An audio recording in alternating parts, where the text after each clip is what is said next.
I left my own party, not because of I was promised anything. I did not ask anything from ActionSA, because what we wanted, it was to build a strong party, not only for ourselves,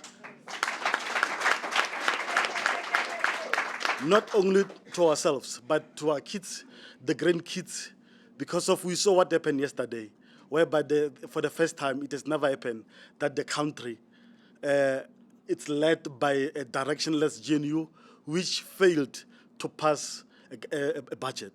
And if we are not careful, at local level, same thing will happen, whereby municipalities will fail to produce budgets. So it's time for us to come together. The issue of silo mentality, the issue of little presidents at the corners has come to an end. We are relying behind ActionSA as a big umbrella, and we are confident that ActionSA under the leadership of Mr. Herman Mashaba, who's not selfish, he's actually looking beyond of producing other Herman Mashabas across the country. And we are ready, we want to be those Herman Mashabas within the country. And with close to 140 councillors, our target is very clear. And my target is very clear that I was given by the president. We want to, by the end of the year, we want to have 200 councillors under ActionSA. And we'll do that. We'll work hard. We'll work hard. We'll do the best of our ability to ensure that this party, it's very strong, it's vibrant, it's got structures, and going forward, we know what we are existing for, to be, not just to be an opposition, but to be in a constructive opposition. So with those words, and without wasting time, the president of the party, Mr. Herman Mashaba, we are therefore giving you the platform so that you can give a clear mandate and deliver the speech. Thank you very much, President. Over to you.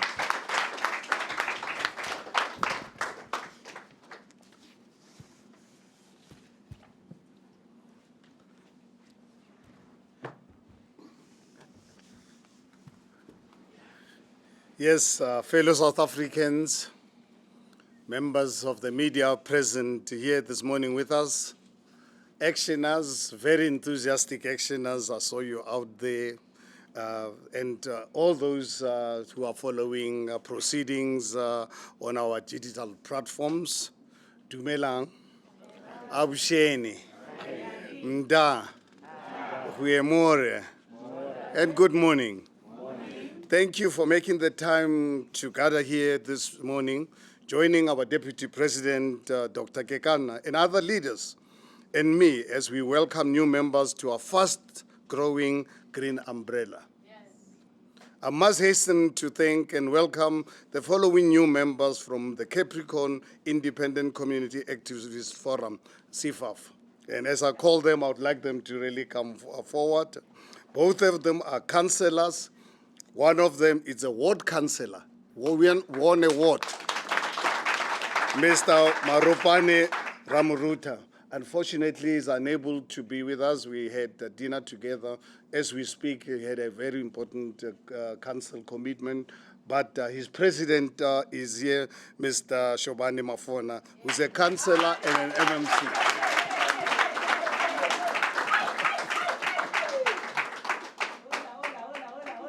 Welcome.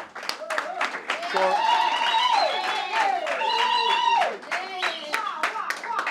this young man, and I would call him, I'm justified to call him a young man because I'm almost double his age, if not so. He's the president of CIFAF. Yeah. This man is an MMC, not because another political party put him in power. Yeah. He's an MMC because of the number of votes that he got directed by the IEC. And his colleague, his colleague is a ward councillor. He won Ward 6 in Mulamulele. Sorry, Ward 5 in Mulamulele. In fact, last night he was talking about taking over Ward 6 soon as well. Thank you very much. We'll give him an opportunity to speak.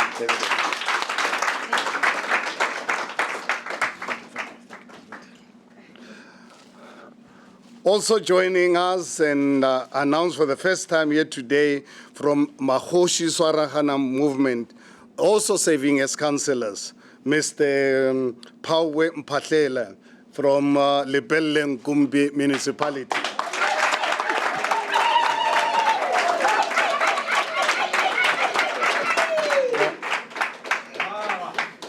Ndate Mphahlele, our national chairperson, was here just over a week ago, had a meeting with 5 political parties, and unfortunately, Mr. Mphahlele had some issues that he did not understand.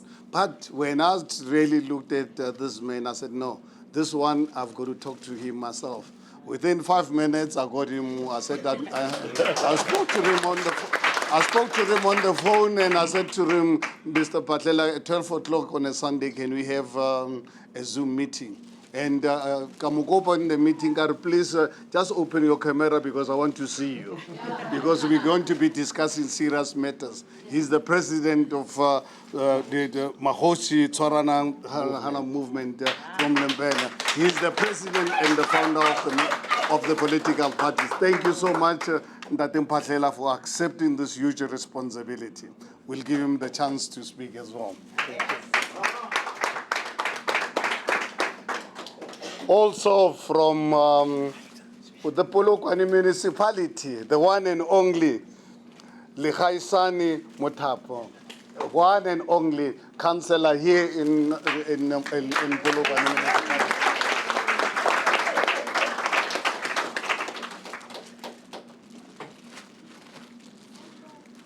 What a wonderful moment we had together last night discussing the future and the challenges that this municipality and this province is facing. I was saying to them last night, I said, guys, you know, as I said to our activists and people of South Africa, I'm going to Limpopo. I said, no, you're crazy. People of Limpopo like ANC, you know. He says, these are the two, Limpopo and Eastern Cape. He says, no, you know, you're not going to change the people of Limpopo. And this lady said to me, Tate Mashaba, just wait. You will see, come 2026, Limpopo is going to be different. Thank you so much, ma'am. Also from Lepelle municipality, serving Tate Mphahlele, it's Miss Amy Muhau Pasha. Miss Pasha.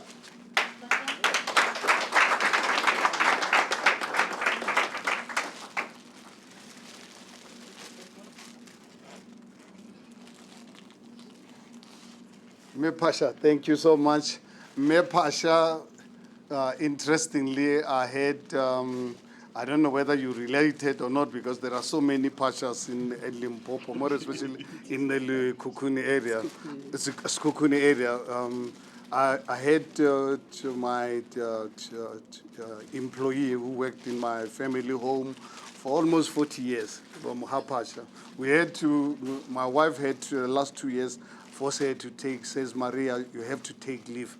Go and relax at home.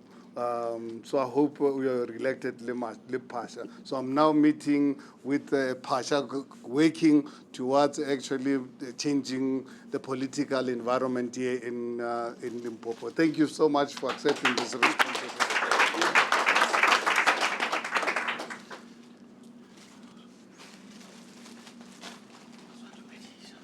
So, fellow South Africans, actually it doesn't stop here. We are also welcoming the former Thabazimbi Residents Association member, Mr. Sekhobela. Is Mr. Sekhobela here? Yes. Mr. Sekhobela. Mr. Sekhobela is not obviously a councillor as yet, but really one of the hard-working community activist in the Thabazimbi area. He comes from the Thabazimbi Residents Association. You can give me the names of the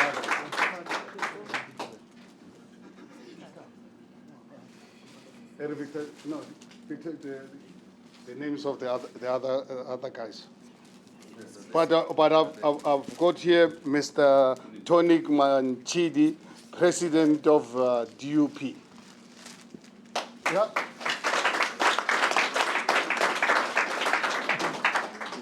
Yeah, thank you so much. It's really wonderful to really have you around.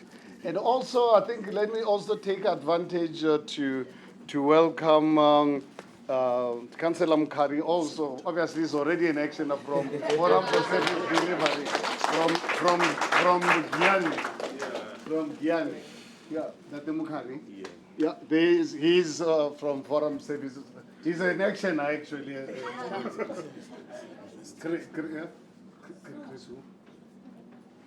Yeah, okay. And then I saw someone this morning from MK. It was interesting. I said, well, they didn't give me your name. Come and introduce yourself.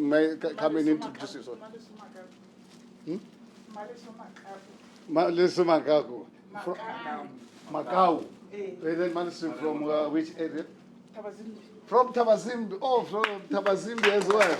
Oh, wonderful. Thank you so much. Yeah, you're welcome. And then give me the other ones.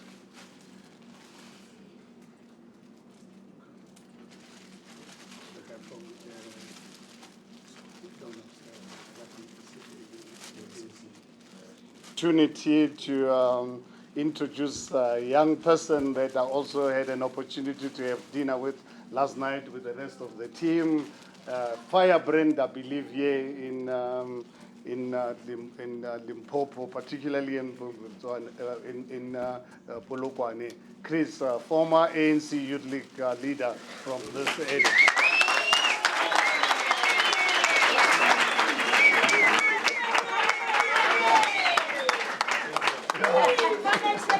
Yeah, thank you so much. Viva ActionSA, viva! Viva!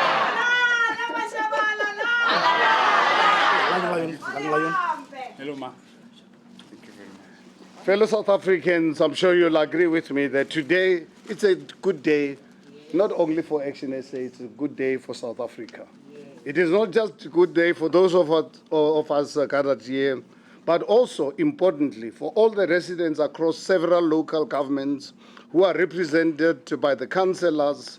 We have realized that we can only be stronger when uniting around a shared basket of values and ideals to hold hands and work together for an irreversible betterment of the lives of all communities across our country.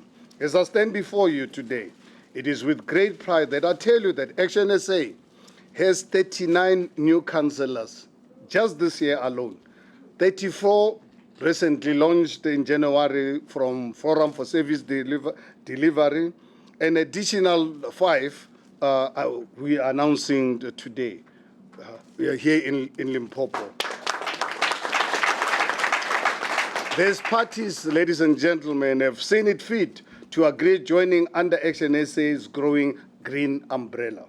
By doing so, they've also joined our recently coined working slogan called Service Deliverism, for which Deputy President Dr. Kekana must take credit for. As a 4-year-old political party, we are immensely proud to have 145 public representatives spread around several municipalities in 7 provinces as follows. We've got 134 councillors as we speak. A 4-year-old party. We did not have to really go through by-elections. But just in 2 months, in January and February, as I speak to you, 39 councillors without going to by-elections. We have 5 MPLs, 3 in Gauteng, 1 in Limpopo, 1 in the Northwest. We've got 6 members of parliament represented this morning. She flew all the way to come and join us after having a disastrous parliament yesterday. Malebo Kobe, who used to be our media person. Malebo, thank you so much for really waking up early hours to come and actually join us here this morning. So all in all, we have official representation in 7 provinces out of the 9. The only 2 provinces where we're not currently represented is the Western Cape and the Eastern Cape. But watch the space. Dr. Kekana has brought with him a wave of recruitment, fresh air, whose dynamism will be able to ignore, to hide from, or to beat. It is also thanks to him that we gather here to agree on several things. One, our country is pained. That much is obvious. Two, much of the pain is felt at local government level, which is at the cold phase of service delivery to all our people. Number three, there will not be healing unless we do everything possible to work together to take over leadership at local government level and chart a new way forward called the Green Umbrella Way. Growing like this, even before we head to the next local government elections of 2026, it is just a dress rehearsal, but an important one, and good sign of things to come. Over the next year or so, as we prepare for the 2026 local government elections, we must continue to grow our reach through the Green Umbrella and bring more small parties into our fold and growing family. We must, however, do this for the right reasons, not for the mere vanity of seeing green all around. Spreading the Green Umbrella must be considered only to be a means to an end. The end must be the improvement of lives for all our communities, irrespective of where they are located. But the Green Umbrella must be unstoppable. And I'm sure you'll agree with me. Fellow actioners, we are on this drive to grow our reach to help us prepare the ground for a bigger takeover throughout next year's local government election, so that we shall be ready to tough ground running soon after elections and demonstrate our determination to improve the living conditions of all communities through ethical and consistent provision of basic services, including cleaner and safer living environments for everyone, black and white South Africans. No community must be left behind. Those who are already better served or affluent will be encouraged to reach across and create partnerships through a form of sisterhood to develop innovative ideas and citizenship exchanges with their poor counterparts. Poor communities that have been neglected or otherwise poorly served will also be encouraged to play their part in enabling positive best practice exchanges to be formed to achieve positive turnarounds for everyone over time. This will also be good for social cohesion. We are in it together and forever. Frankly, as a leader, I'm tired of having the same conversations repeatedly, year in and year out, election after election, without having anything to show for it. You may have seen the work that has been led by our ActionSA Tshwane Executive Mayor, Dr. Nasipi Moya, to turn things around in our national capital. Working in almost perfect harmony with our coalition partner, Dr. Moya leads a dream local government team whose work is being noticed even by her harshest skeptics and critics, some of whom cynically expected her to fail even before she started, so that they could say, you see, what else did you expect from these people? You remember that? Well, she's proving them all wrong each passing day, each passing week, each passing month. Frankly, her successes strengthen my resolve, my belief that all is not lost in our country, South Africa. It is truly encouraging to see many of Dr. Moya's former critics and skeptics from opposition parties, the media, commentators, and various Tshwane municipal communities openly admit to being impressed by the work done by the municipal government she leads. I am biased, of course, but with reason and proudly so. If you don't know what I'm talking about, please do yourself a favor and Google Dr. Nasipi Moya and see for yourself the kind of work she and her team are doing in Tshwane. So you don't have to take it from me. You don't have to take it from me because I'm biased. So do yourself a Google search to see the work she's doing. Now, I'm deliberately mentioning Tshwane because I believe there's no reason we cannot bring the same dynamism and quality of leadership to other communities across the country. But the work must be done elsewhere in the country, will not be done by Dr. Moya. It will be led by you and other actioners, Green Umbrella councillors, old and new. Failing fellow South Africans is not an option. Today is therefore not the start of a journey, ladies and gentlemen, but the continuation of one under the Green Umbrella to demonstrate to all our distractors that failure and incompetence are not what defines us and as to who we are. Those of you who are already councillors, please make us proud and make yourself proud, make your families proud. Those who still aspire to become councillors, please do so for the right reason, to be part of the drive to bring back sanity to local government through the spirit of service deliverism, whose core aim is to serve by turning around many years of neglect, abuse, and criminal conduct at the expense of our communities. I truly believe that we have in it ourselves to do this. Let us therefore go out there to increase our numbers and other strategic partnerships, as well as to generate goodwill for the Green Umbrella through the quality of our engagement and work throughout all our communities. With those few words, ladies and gentlemen, I'm personally very excited with this new development, and I'm proud that because of my religious belief that Dr. Kekana was brought by God to my attention, because he opened my eyes to a bigger picture.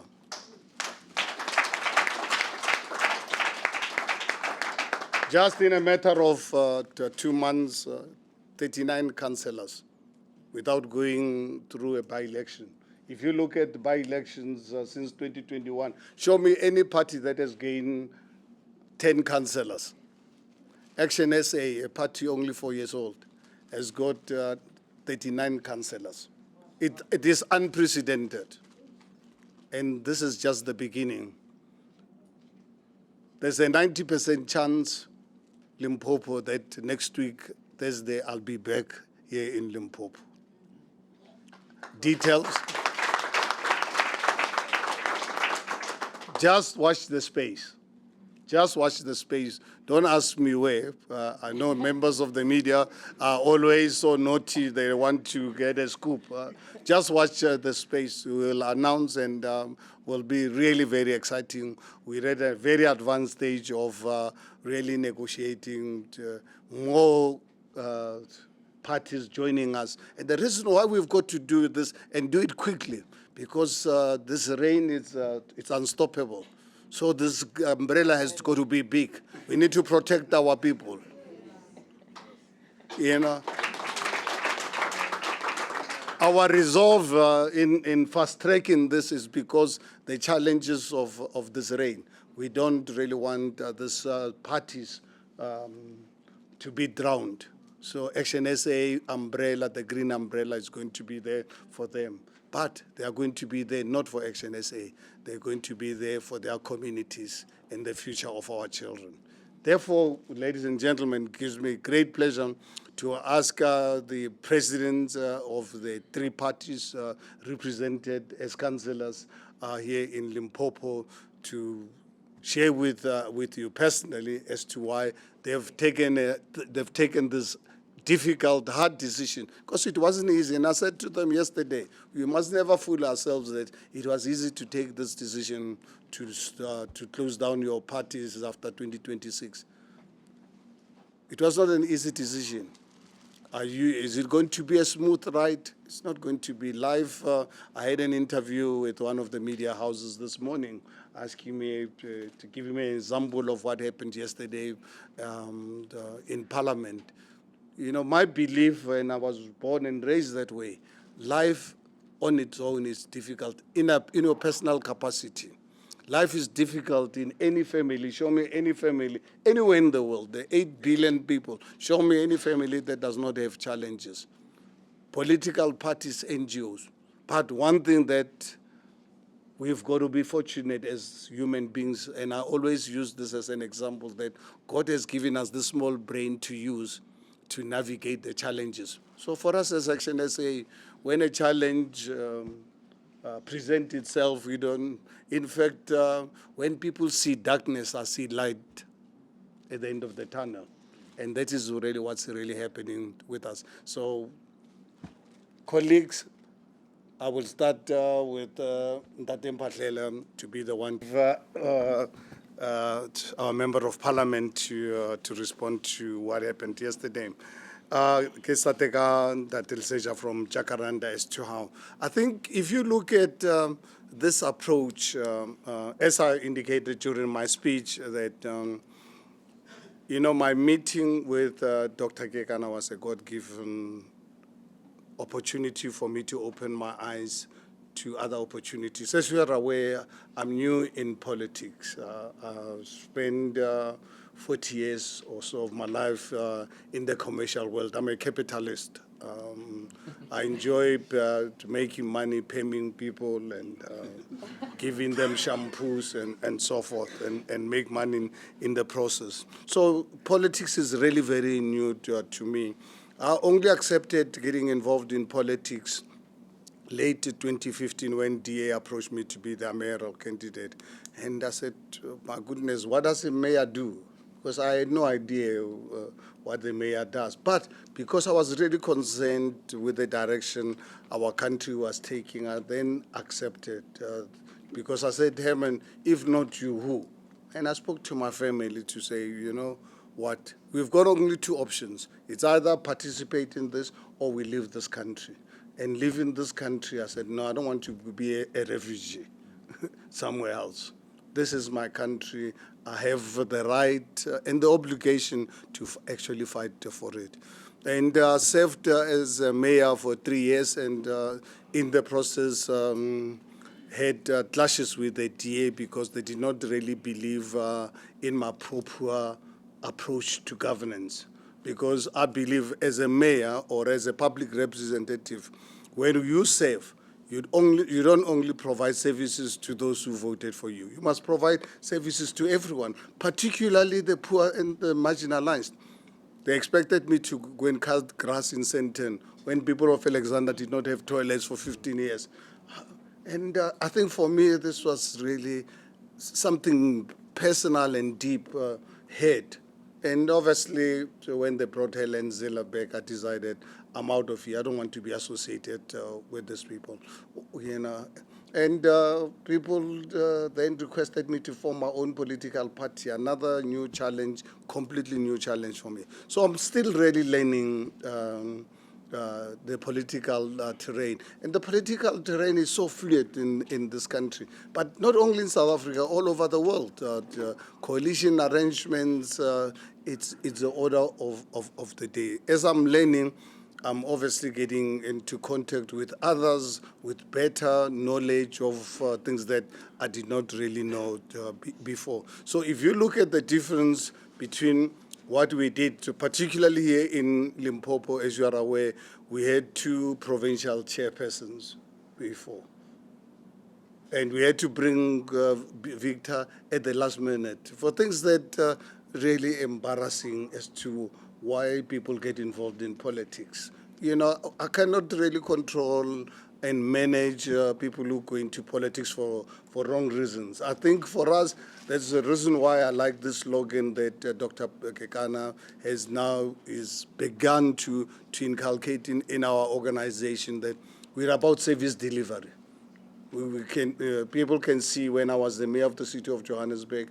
Now look at what Dr. Moya is doing in Tshwane, working with our coalition partners. It's about service delivery to our people, particularly the poor communities, because people of Tshwane, Manskraal, where I was born and raised, since obviously since, for many years before DA took over in 2016, services were literally collapsing.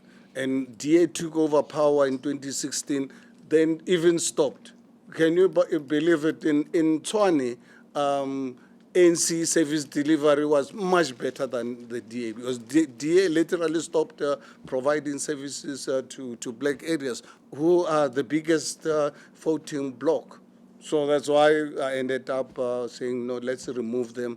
As much as I committed not to work with the ANC, I had no option.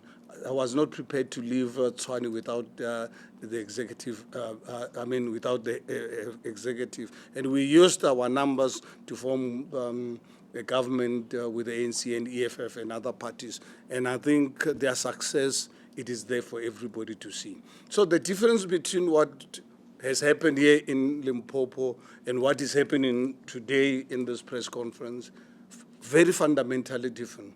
Here we're talking about people who are councillors, sitting councillors. They are not just the really activists. The 5 that we've announced, and the others we're going to be announcing in the future. So there's no way anyone is going to leave ActionSA because they've got the dual membership of ActionSA. When they contest for 2026, they are going to contest as ActionSA the candidates. It is unprecedented. It's historic for this country. Show me any political party that in the last 30 years managed to get so many councillors without going through a by-election. ActionSA has done it. We just needed to really be creative in our thinking. And Dr. Kekana and I conceived this idea, and I can assure you, as I said to you earlier on, that there's a chance next week, Thursday, chances of being back here in Limpopo are very high because more and more smaller parties have recognized the opportunity with these heavy rains to be under this big umbrella. And we will make sure that we expand this big umbrella to ensure that come 2026, they can come back because on their own, it's almost difficult. And also, you can imagine what can you do with 2-3 councillors in opposition. There's not much you can do. But under ActionSA, now you are represented in Parliament. Here's a young member of Parliament. Issues of Limpopo through our councillors are going to get a voice in the National Assembly. Be part of the GNU. We don't really believe that the ANC and DA, they need us. They've got over 70% of council, so of the National Assembly. And I think we've got to be very careful as South Africans. If you look at the role that ActionSA plays, and I think it's recorded, it is there. 6 members, we've got 6 members, but if you look at their participation in Parliament, they actually perform better than political parties 4 or 5 times bigger than us.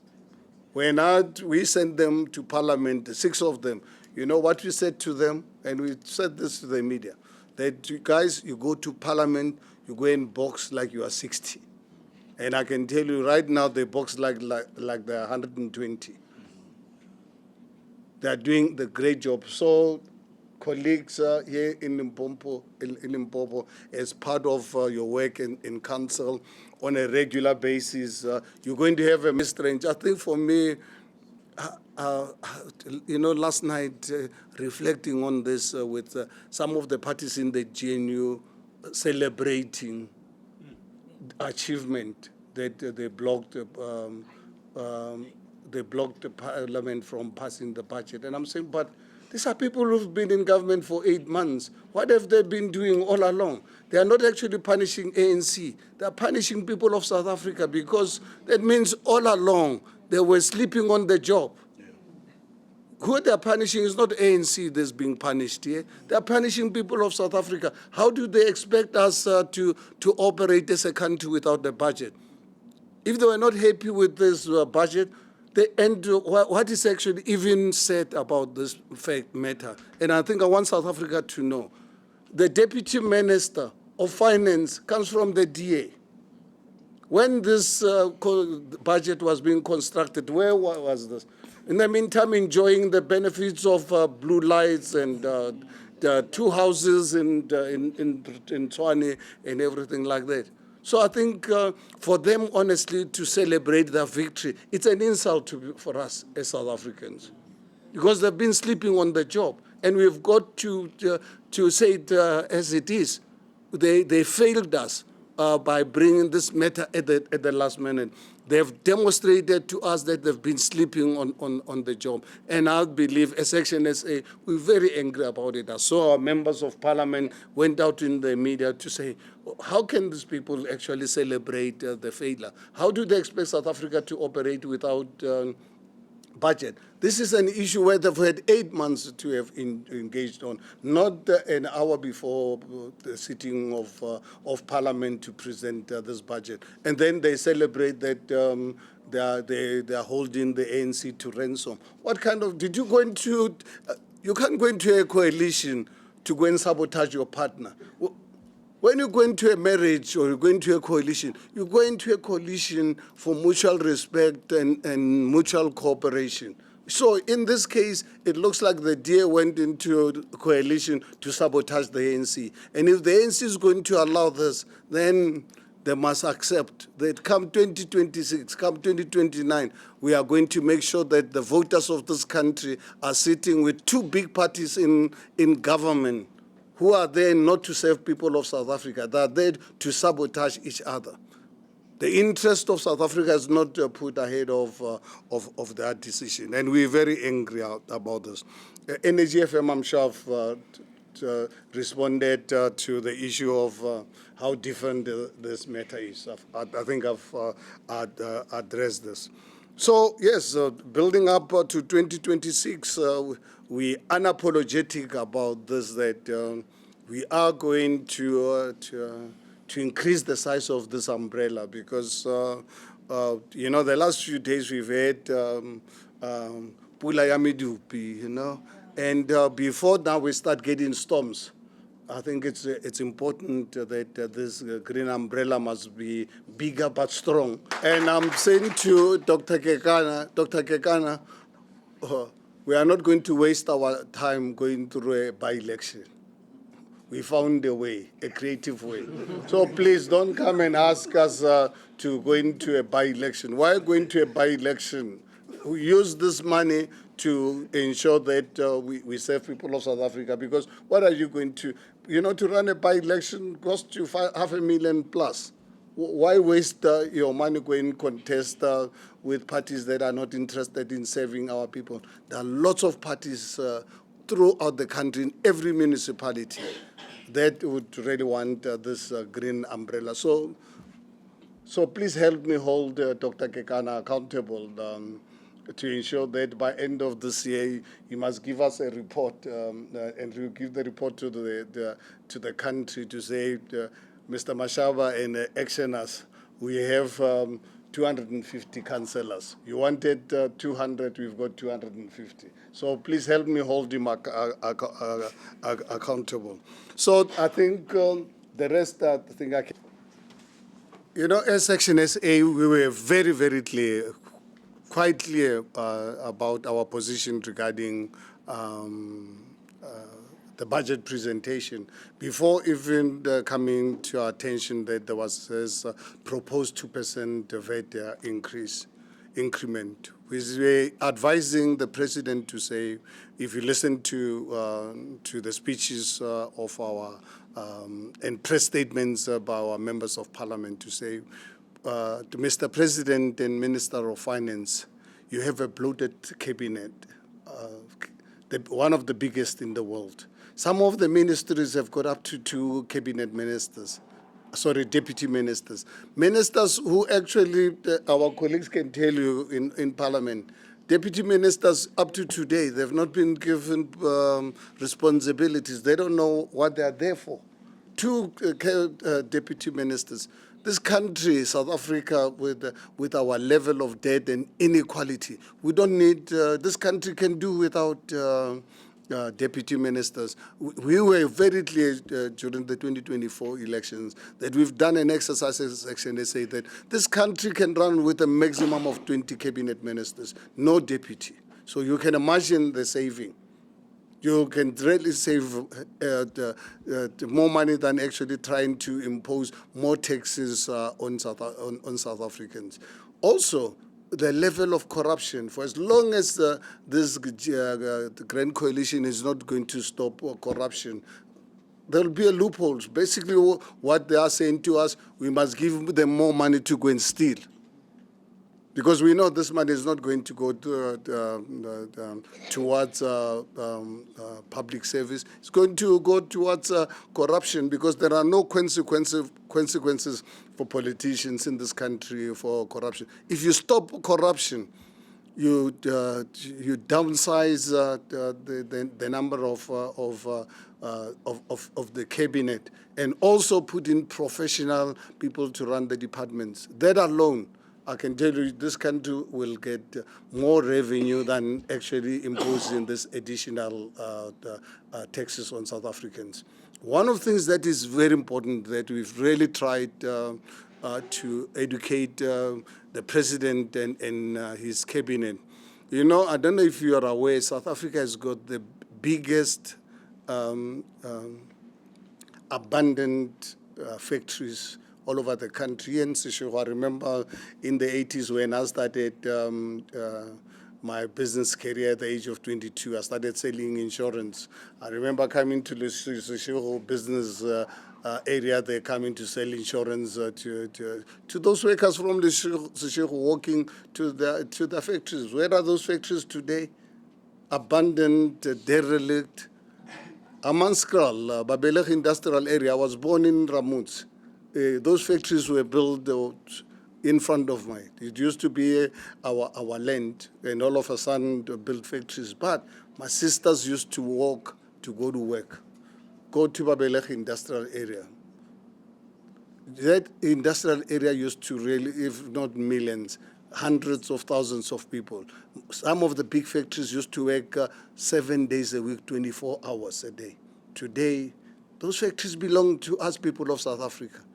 Instead of sending convoys to go and talk politics, they should be sending convoys all over the world, to the Germans, to the Americans, the Japanese, to say, we've got factories, come and invest in these factories, employ our people, revitalize them. I don't understand why this government is not pro business, because without getting business involved, this country's economy is not going to grow.